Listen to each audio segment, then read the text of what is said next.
So what's up sa mga kahombre ko dyan? Makagago, what's up? Meron naman nga pala to. At syempre mga kahombre ko, alam nyo na, today is the day kung saan ating pong tatalakayin ulit itong si Kris Bryan, mga kahombre ko. Itong Kris Bryan na to, merong mga weirdo na pananaw sa kanyang paggawa ng content. In short, weirdong pananaw sa buhay niya sa social media, mga kahombre ko. Hinahanap mo ba ako sa Facebook? I-follow mo na ako. Ito ang page ko. Last video ay tinalakay natin si Kris Bryan kung saan tinalakay natin ang naging issue nito sa pagkahuli sa kanya ng PIDEA. Pagkuha nito ng video sa mga menor na ang iba ay patago niyang kinukuhanan gamit ang kanyang smart glasses, mga kahombre ko ha. Nagawa rin itong i-call out ni Filipino actor Jake Ejercito sa kadahilanang nagawa nitong kuhanan ng anak niyang menor na walang pahintulot, mga kahombre ko. Dinilit na rin ito ang iba niyang video. Matapos natin siyang napansin, mga kahombre ko, binura niya na po yung mga video na naging trending dahil sa kabalbalan, mga kahombre ko. So kahit papano, it worked. Maraming salamat, mga kahombre ko, di ba? And kahit papano, awareness po ang nanaig, di ba? Maganda yun, mga kahombre ko, panalo. Nagkaroon ng isang post si Kris. At ito po yung isa sa mga pagkakamali niyang nagawa. Although marami na siyang ginawa nun Naatras abante siya, di ba? Magpo-post siya, i-delete niya. Post, delete, post, delete. Pero ito po yung pinakamatindi niyang nagawang mali. Inilabas niya po ang chat niya kay MG. Palakpakan ang putang inang yan. Dinilit niya rin po ang nasabing post. Yo! Gumawa ka daw ng content sa akin. Anong gusto mo? Gusto mo ako? Tas tinag niya pa ako. Nice! Ang galing mo naman! Alam niyo mga kahombre ko, sa mga ganito ko na challenge, I like this, man. Alam mo yun? Kasi nafe-feel ko na, wow! This person is challenging me! And this guy is challenging my fan base! Which is kayo, mga kahombre ko. Alam nyo kasi, we are here for complete awareness at real talk. Tapos na tayo sa kasinungalingan, kalokohan, kakupalan. Ngayon, nakikita ko yung dating mga kakupalan at katarantaduhan ko sa tao na ito. Eto nga lang, mga kahombre ko, kakaiba ang mindset nito, no? Mas walang niya pa rin si MG noon, sigurado yon. Pero ito, hindi masyadong nalalayo. Sa totoo lang, mas walang niya pa to kay Lakas Tama, ha? Pagdating sa content, mga kahombre ko. Mas walang niya pa to, kasi kakaiba na to, mga kahombre ko. Kasi para gumawa ka ng mga ganitong klase ng content na nililigaw-ligawan mo yung menor on cam, kung ano-anong sinasabi mong malalaswa sa babae on cam. Iba na to Kakapalan na po to ng pagbumuka. No, di ba mga kahombre ko? Kasi sila Kastama kahit pa paano, nang bubugbog ng babae. Eto naman, ng babastos, let's say, ng hihiya ng mga babae, di ba? So yung moral po ng women bumabagsak. Di ba? Yun yung problema. So, yung mga may mindset na mga katulad ng mga two joints na lalaki, tulad ng mga tolongges na to, eto mataas. Bumababa po lalo ang tingin ng mga tao sa mga kababaihan natin. At ayun nga lang, ang masaklapan nito, karamihan sa mga binivideohan niya na mga menor, hindi rin alam na kinukuhanan sila through those intelligent glasses. Nakakalungkot, mga kahombre ko. Ayon sa inyo, mga kahombre ko, no? Almost 30 years old na si Kris Bryan. Paldo sa kanya ang makasama ang mga babae ito sa larawan. At for sure, kitang-kita naman na may mga menor po. So, ayan po ang mindset ng tao na ito. Ayan ang paldo sa kanya. Yung meron siyang mga babaeng mga menor na kasama at fineflex. So, paldo yon, good yon. Ang weird, di ba? But we'll move on, man. Dapat pag underage, automatic hindi na sinasama sa video. Dahil yung mga underage ay hindi pa pwede magbigay ng consent para masali sa video without their parents' permission. So automatic na illegal na agad yan kahit humingi ka pa ng permission sa kanila. Tama! mga kahombre ko. Tama yan. Capturing photos, videos, and posting it online without these young teens' parents' consent for content is a big no. Hindi na ito tatawagin niya pang sister kuno, yung mga dalagita. Feeling innocent and harmless ang ginagawa niya.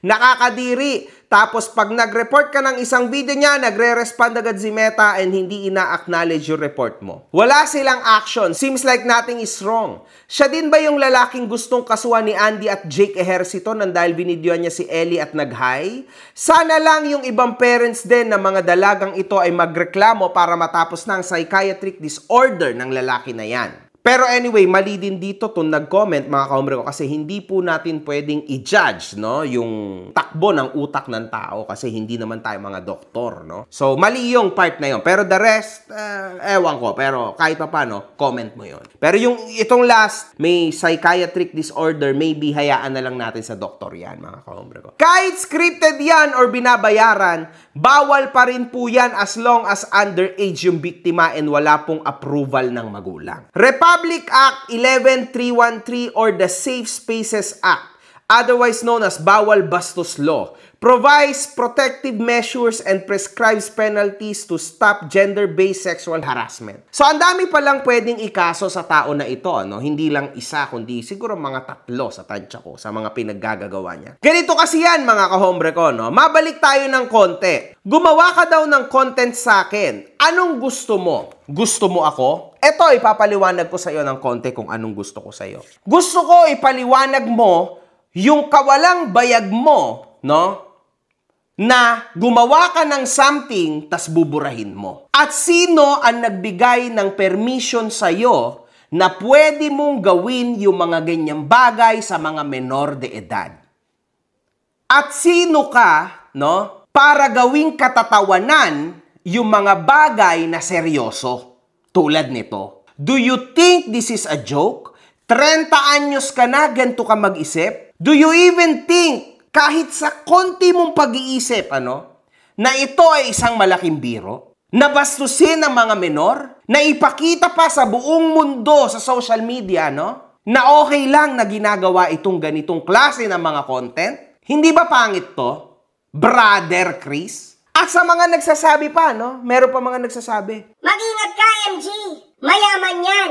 May posisyon ang pamilya niyan sa gobyerno. At ang pamilya niyan halos karamihan ay lawyer. Ayun na nga eh. Lawyer at may katungkulan sa gobyerno sa Davao ang pamilya mo. Tapos nagagawa mo yan? Hindi ka ba nahihiya sa pamilya mo? Hindi ka ba nahihiya sa mga pinaggagawa mong kabulastugan sa social media?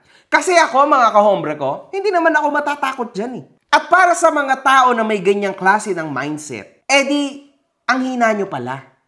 So, ibig sabihin, kapag may pinaglalaban ka ng totoo versus sa mataas na tao, porket may katungkulan, maraming pera, mayaman, kahit tama ka at mali siya, mananahimik ka na lang? Kaya siguro tayo nananatili bilang third world country because of this type and kind of mentality. Alam nyo, wala na nga tayong kapera-pera, di ba? Wala tayong pera, di ba? Ano ang pwede natin ipaglaban na natitira? To stand or our ground. Hindi yung kahit yung bagay na libre. Freedom of speech. Tumayo ka sa sarili mong desisyon at tumayo ka sa sarili mong paniniwala, ide-deprive pa dahil sa takot na may pera kasi yung kalaban mo at mataas. Then bugok ka kung ganyan ka mag-isip. It's not gonna work on me, man. Never. Kasi kapag tama ang pinaglalaban mo, kahit saan kayo makarating, walang mangyayari sa'yo. If you die, it's okay. Ambag mo na yon sa bansa mo na naghihingalo. Isipin mo, nasa posisyon. Hindi mo ngayon masabi na mali yung ginagawa mo. Kasi, bakit? Kasi natatakot ka. And then, kaya pala mananatili tayong ganito. Kasi kahit yung mga bata natin ngayon, mga kahombre ko, ganyan mag-isip. Alam nyo kung ako sa inyo, kung ako yan kung sa personal ko makitin, talagang pagmumurahin ko yan. Siyempre, wag tayo sa violence. Pero pagmumurahin ko yan, or else magtatanong ako, bakit mo yan ginagawa? Nagsasaya ka ba? Nakakatawa ba yung ginagawa mo? In public pa, marami pang tao ang nakakakita sa'yo. And to tell you the truth, mga kahombre ko, baka nga ito hindi ito alam ng kanyang pamilya. Ng kanyang pamilya na may katungkulan sa gobyerno ng Davao at kanyang pamilya na mga abogado. Baka nga hindi ito alam kasi mga bising tao yun, mga kahombre ko, for sure. Hindi alam na puro katarantaduhan ang ginagawa ng tao na ito kasi for sure, sino ba naman na nasa matinong utak ang papayag na ganito ang gawin ng kanilang kapamilya? Eh syempre may iniingatan din silang pangalan at profession. Definitely, hindi kukonsintihin to ng kanyang pamilya. I don't think so. Definitely no. Lalo na yung mga abogado niyang pamilya, yung may katungkulan sa Davao, sa gobyerno. I don't think so, mga kahombre ko. For sure, hindi sila inelect at hindi sila nag-aral ng ganung katindi para lang konsintihin yung mga gantong klase ng pag-uutak ng tao. Kahit pa kapamilya nila to. Doesn't matter. Hindi nila to kukonsintihin. So baka hindi po nakakarating sa pamilya nila to, mga kahombre ko. Kaya sana tulungan nyo ko na makaabot ito sa pamilya niya. Ayan ang pwede nating itulong sa kanya. Mas maganda, ipadala natin mismo sa opisina. Kung talagang totoong may katungkulan ng pamilya nito, ipadala natin sa opisina itong video na to. At least para makita nila yung mga kamalian ng kanilang kapamilya. Kung anong klaseng kasamaan ang nagagawa niya sa social. Sa mga tao. Mabigat po itong social cost nito, ha? Matindi. Kasi hindi to biruan. This is almost grooming. Pangit to, mga kahombre ko. This is not okay. Kaya naiinis ako na ginagawa niya tong biro. Anong gusto mo? Gusto mo ako? In the first place, hindi mo rin ako magugustuhan. Kasi hindi naman ako menor. Tama? Ang nagugustuhan mo, menor. Hindi ako menor. At hindi ako makikipag-flirt sa mga taong tulad mo kahit kunwari naging babae ka. Hindi ako makikipag-flirt sa ganyang klase ng babae. Sino bang linoko mo dyan, MG? Nakulangan ka sa kaltok ng pamilya eh. Akala mo lahat pwede mong gawin. Hindi lahat pwede mong gawin. Walang ganon. Kahit pa nasa posisyon, kahit pa napakarami mong pera, bilyonaryo ka, hindi po pwede yan, man. Hindi po pwede yan at sa totoo lang, yung pamilya mo umabot sa pagiging mayaman kasi tuwid yan, ibig sabihin. Kasi wala namang umaabot sa ganung yaman na hindi tuwid. Kung meron man, konti lang yan for sure dito sa Pilipinas, pero karamihan hindi. And I don't think na ganyan ang pamilya nitong tao na to. Ay, hindi lang talaga nila nakikita ang pinaggagawa nito, mga kahombre ko. For sure. Eto pa. Isipin nyo kung makita ito ng pamilya nitong tao na ito na si Chris. Si Chris na may takot at pananampalataya sa Diyos ay nagkaroon ng isang post na nasa isla ng Camiguin kung saan nagawa nitong umupo sa ribulto upang magbalanse daw ito. Look, balanse ang title niya. Is this even funny, man? Man, 30 years old ka na, act your age! Why are you acting like a 10-year-old kid, man? Kahit 10 taon, hindi gagawin to. Itong gantong kabastusan. This is religion, man. O, para sa mga tao dyan, baka naman meron pa magtatanggol sa tao na ito. Matatakot ka pa ba? Porque bilyonaryo to, maraming pera to. Matatakot ka ba na magsalita against this guy? Sa ganitong klase ng gawain ito at tandaan maraming nakakapanood na pwede siyang gayahin? Na okay lang palang gawin to. Pamparami ng views, pampasikat, sige gawin natin. Okay pa rin ba yan sa inyo? Na nagayahin yan ng susunod na henerasyon, maybe machamba-chambahan ng mga anak nyo. Itong ganitong klase ng content creator. Is this okay with you? Putangin na kasi sa akin hindi. Kahit gaano ka pa kataas, I don't give a damn. Kasi mga kahombre ko, yan ang kailangan ng bansang Pilipinas. Yung mga tao na matapang at nag-i-stand sa ground. Hindi yung takot dahil maraming pera. No. Huwag kayong ganyan, man. Huwag kayong mag-isip ng ganyan. Huwag kayong matakot at mawala ng pag-asa sa bansang ito. Tandaan nyo, ganyan nagsimula ang maraming bansa na naging first world country na ngayon sa history. Huwag kayong mawala ng pag-asa. Kaya pa yan. Kaso you guys need to be brave para harapin at magsabi ng totoo. Kung kailangan ng revolusyon, ginagawa yan. Kung sa tingin nyo mali na to, then do it. Sabihin nyo, huwag kayong matakot. For what reason, man? Yan ang totoo dyan, mga kahombre ko. Sorry, nakakainit ng ulo kasi grabe na tong ginagawa nitong tao na to, man. Sa isa pa pong larawan, no, sa post ni Chris, ay pinakita nito ang kanyang merch na kauna-unahan niyang nabenta sa Orange app. At isipin mo, nasa ng utak mo? Hindi mo tinakipan yung address. Kami na lang po nagtakip dito, mga kahombre ko. Pero si hindi niya tinakipan yung address. Siyempre, ang dami nakakakita ng post mo. Mamaya yan, loko-lokohin yung tao na bumili ng merch mo. My goodness, man. Siyempre, konting utak naman. Ano ginagawa mo, man? Sa kagagawa ni Chris, ay pwede po siyang managot sa batas. Showing a person's address falls under the Data Privacy Act of 2012 because an address is considered personal information which can be used to identify an individual. The Act regulates the collection, processing, and protection of such data, requiring proper consent and security measures for its use, even though it does not apply to certain government-related information. Mga kahombre ko. Nagawa rin po nitong mag-upload ng isang video kung saan nagbigay kaalaman nito kung paano umihi sa publiko. Ay, nakikita nyo gaano katindi ito? Sana po talaga mapanood nyo po ito para po sa pamilya nito si Chris Bryan. Sana po mapanood nyo ito at nang mabigyan nyo talaga ng sampal sa mukha tong tao na to at talagang kailangan po. Isipin nyo. How to pee in public matrix. Teach you how in the highway. Pangitag poste, fights na, daghan kay tao sa likod nako. Dun iti, doon dire sa poste, pangihi, and then, piyong. Walay makakita si muha pag magpiyong raka.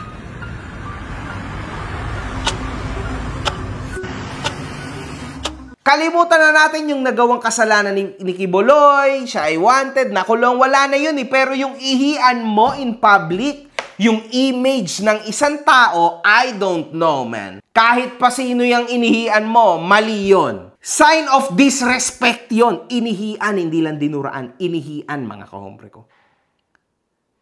May isang netizen ang nagsumbong kay MG. Kung sayang latest post ni Chris Bryan ay nagawang pagtripan, ang isang di umano'y Philippine Army or Philippine National Police, kung ano man.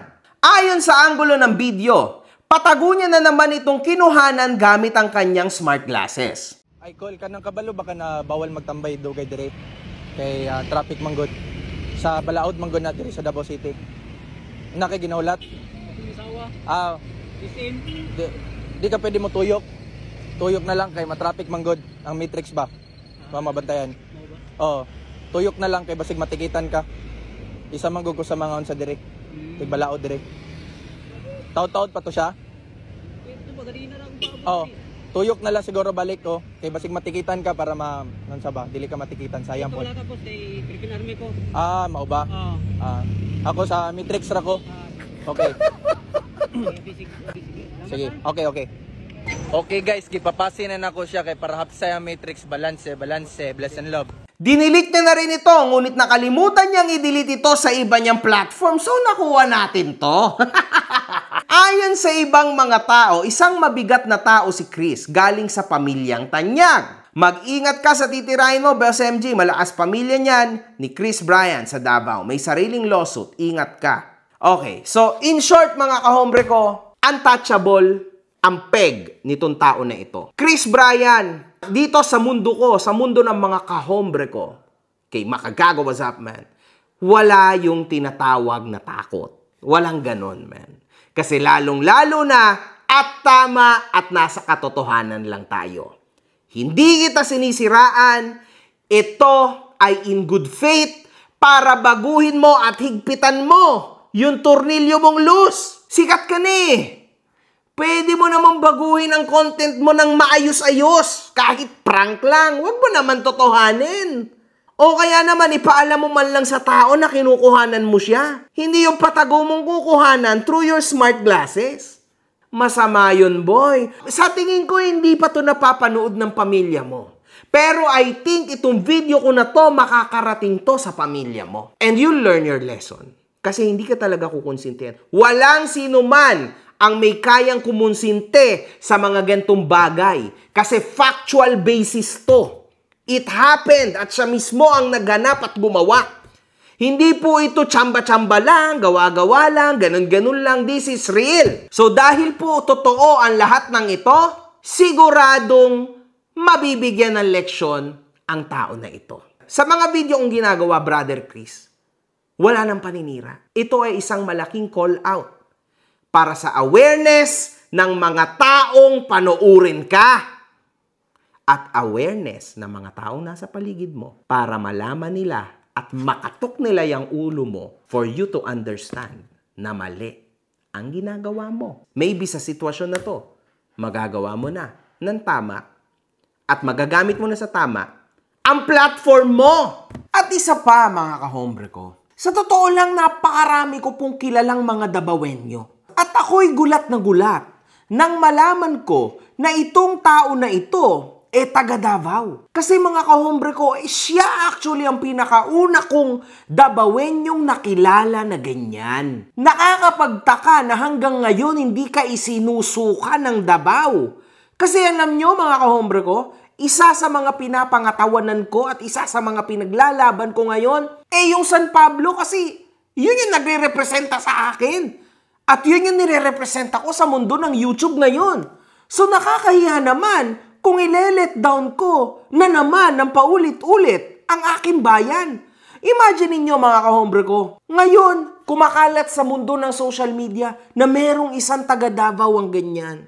At isa pa, tigilan nyo na yung Tagalog versus Bisaya mentality na yan kasi napakatanga. Kasi ending yan, iisa lang naman po ang dugong Pilipino, mga kahombre ko. At kung ikaw ay talagang karespe-respetong tao, hindi mo para gawin mismo yung mga bagay na yan sa streets pa mismo ng Davao. Sa mga tao mo mismo. Kilabot yung ginagawa mo, boy. Kasi this is actually the biggest failure na pwedeng mangyari sa isang influencer. Lalo na sa tulad mo na as a lot of people say, hindi naman pipitsugin tao kundi galing sa isang mayaman at respetableng pamilya sa Davao. Man, mahiya ka naman. Magkaroon ka naman ng konting respeto sa binild na pangalan ng iyong angkan. Maawa ka. Baguhin mo ang sarili mo. One love. Good fucking vibes. Mga putang ina nyo kayo.